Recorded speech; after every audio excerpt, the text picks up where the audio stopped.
So here is the project on freefall, and this is the first of two parts. So we're looking at a record jump from space by the Austrian Felix Baumgartner in 2012, and we're going to look at this video here on the left.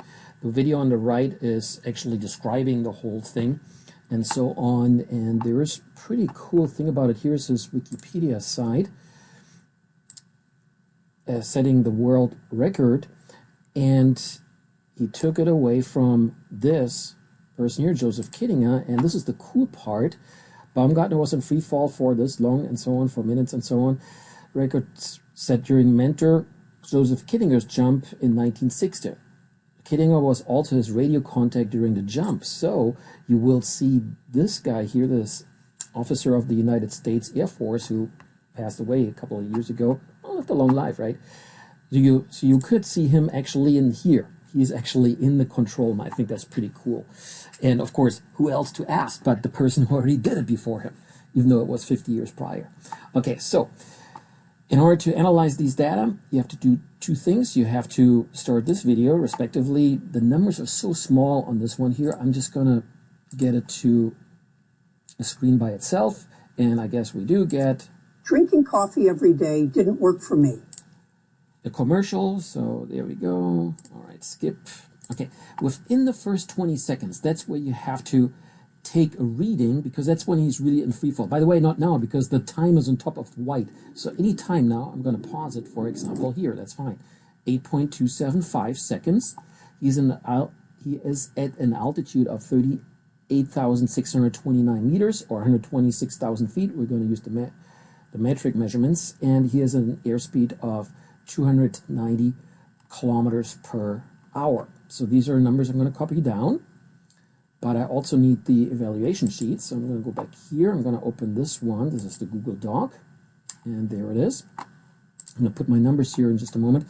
There are already a number of data here from other people. By the way, here are my initials. Take them out for just a moment. These initials, by the way, I changed these initials from previous students, but that's what they did, and then you would have to put your own line in here. There's also instruction fields here. Put the time here, report the time in seconds, report the velocity that you read off. Exactly what I did a moment ago, right? There's also a couple of diagrams that evaluate the data, and notice as we're looking for gravity to determine how fast someone accelerates, that's the outcome here. The negative 9.83. G itself is actually a positive number. Negative means that he's falling down, or an object is accelerating down. Notice that for the velocity, these are really nice on a line, right? So very small regression coefficient. I don't know. Oh, there it is. I mean, really good regression coefficient, 1. For the distance here, that's the other diagram. Let me try to get there. There we go. We see this upside down parabola shape here as the distance increases with the square of the time. And you see that 5.16, again, there's a negative down here because it's pointing downward. The 5.16 is actually half of gravity, so that would make it 10.32. So that's a little bit off. By the way, the r squared here, again, is another perfect number. Okay, so let's put in my data that I just took, and that's all you have to do. I put them anywhere here. I guess I already had my AAV here, but this time, of course, I had forgotten what my data were. I'm going to put them to the side, so I can read them off as I put them in. 8.275 seconds into the drop, 38,629 meters altitude, and a speed of 290 kilometers per hour. So after 8 seconds, he is at a speed of 180 miles per hour. Yeah, in free fall, right? So here we go. Notice that the gravity is still 9.83. You put your data in, the other students put their data, and then we get a nice collection. And this one here is not going to change by much. All right, that's the first part. Let me see. I'm going to put this one back here. There we go. Let me see. I'm just going to play a little bit further. Oh, yeah. We already hear him rushing through air, so it's not perfect free fall, but I did notice that if we pay attention to just the first 20 seconds, then the air resistance is so small that we can really determine that's free fall. All right, I'm going to give myself a little break, and I'm going to do the second part. So the second part is, these are the instructions. Again, I need to open an Excel, not an Excel sheet, but a Google, it's not a Google Doc, right? It's actually kind of like a Google Sheet, right? So, same difference, right? So again, I left a number of them open here, and there are some data from previous students, and then they're graphed over here. It should come out to 9.82, which is kind of here really close to the 10.0 here, and notice quite the spread from students. Here are the instructions. You need an object that won't break when dropped. You need a stopwatch, which is my cell phone that I have lying right here. You can take an online one or what have you. And then here are a little bit more detailed instructions, and here's what I'm going to point out. As I'm standing up, I'm 5'8", and I measured, then when I stretch my arm upward, I reach to 2.2 meters. So if you're as tall as I am, 2.2 meters. If you're taller than me, probably the height that you drop it from is 2.3 or 2.4 meters.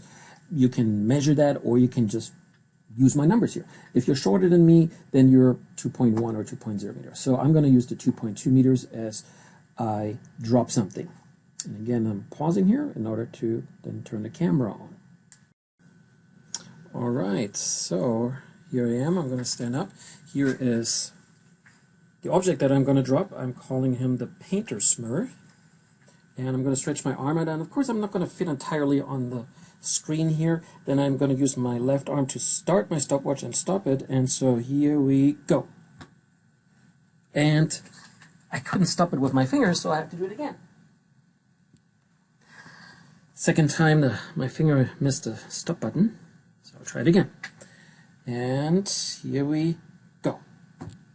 There we go. 0.67 seconds is what I measured.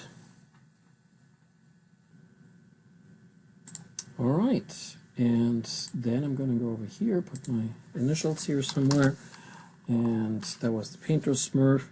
This is the German word for him, Malerschlumpf. There we go, painter smurf. And I dropped the object from, well, I told you earlier, at my height when I stretch my arm, it's 2.2 meters. But notice, because my object falls, I need to put a negative in front of there. There we go, there it is. And then the time that I measured is 0.67 seconds, and then it computes here. Oh, look at this, 9.8. I think I really lucked out.